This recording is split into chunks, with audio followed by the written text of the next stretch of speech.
House. Now for a deeper dive into U.S.-Middle East economic ties, let's turn to Klisman Murati in London. Klisman is founder of Pareto Economics, a global world affairs research consultancy. He's also creator of Global Power Index. Welcome to the show. Thanks very much for joining us. And Nathan really covered quite a bit there. But what we saw in D.C. today, an important session at the White House. The meeting between Washington and Qatar comes at a critical time globally. We heard what Nathan had to say about the discussions. Why now, and what do you think the end game is of these bilateral talks?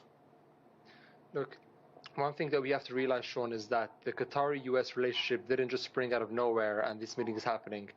This dialogue has been going on since last year. The strategic dialogue between the two nations was signed in November last year, and this is just the culmination of events happening. Now, Joe Biden is trying to do something very difficult.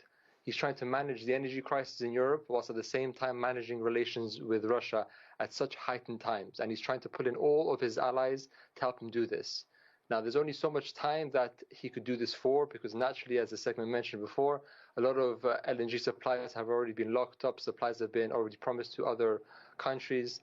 So any excess supply would need to be found not only through Qatar, but through other players like Australia, Canada, and other allies as well, which is going to be very difficult to do. I really want to go a bit deeper into that, because Qatar's global energy production, while massive, its supplies are not unlimited.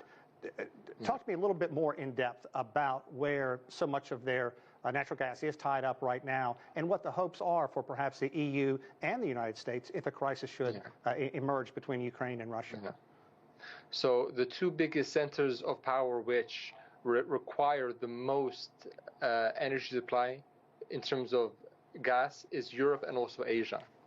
For almost the same reason, production efforts in both of these regions are hard to do themselves, so they must rely on imports. Now, Asia, specifically South Korea and other parts of Asia, Japan, China not so much because they produce their own LNG supply, bits of India as well, require their demand is quite high, and Europe's demand is quite high. And Russia was a very constant supplier of LNG into Europe over the years, but for many different reasons, including COVID and supply chain disruptions, that is no longer the case. Now, the US, being a large or the major LNG supplier, has been trying to plug that gap into Europe because demand and supply for Asia has been set over the last few years, and it's only going to continue. So Biden is in a very difficult position where he's reaffirming his relations with Europe and trying to foster some sort of collaboration with allies in order to, again, plug the supply gap.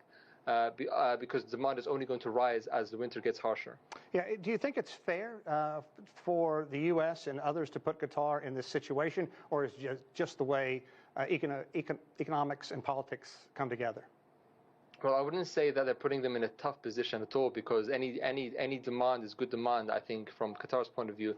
And Qatar is going to do their best to reaffirm their position as sort of the kingmaker in the Middle East for different issues, and they're going to reaffirm this position by perhaps even asking for concessions from the U.S. or perhaps favorable strategic advantages that they would want to enjoy if they could supply this excess LNG into Europe. So this isn't a case of them burdening Qatar by any way, shape, or form, because this is a natural thing you do in international relations when circumstances like this come along. You know, I want to switch and talk about Afghanistan. The U.S. chaotic withdrawal last year led to so many issues in the nation, which are unfortunately playing out in the dead of winter. Qatar has been front and center, trying to first negotiate peace in that area. To what hope can we hope things can take a positive turn with perhaps Qatar and the United States in the forefront? Well, there's two major things to say about this. First of all, Qatar has been playing a very strategic game. Given its very small physical size in the region, has been playing a position which is beyond its physical capabilities. So they're playing the mediator, they're playing the interlocutor, they're playing the sort of in-between for issues across the world, because they can provide the dialogue, they can provide the actual raw mineral supplies.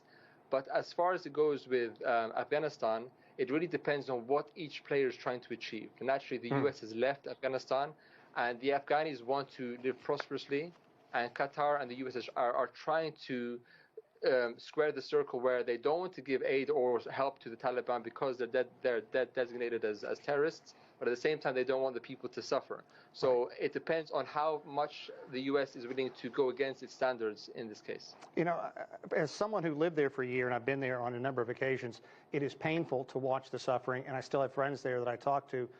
Do you think the U.S. has just washed its hands at this point of the whole mess that has become Afghanistan? I think for the last 20 years, compounded efforts in Afghanistan, again, it depends on who you ask, but if you'd ask me, if you don't have a clear mandate of what you want to do, you're going to keep on putting in money, and not only yourself, but also your allies' lives will be lost. You know, a lot of effort will be put into a situation like this. And I think Biden has said, even during the Obama presidency, that you know, there have been futile attempts there. But naturally, you can't just up and leave a place like this and leave it to the country itself to carry on, because with the U.S. leaving, sanctions and restrictions have been put on the country automatically. So there is big-time responsibility from the U.S. and its allies to form some sort of post-departure plan to help the Afghanis as much as they can. Again, treading that tightrope with working with the Taliban at the same time. Klisman Murati, thank you very much, founder of global research consultancy Pareto Economics. We appreciate your insight.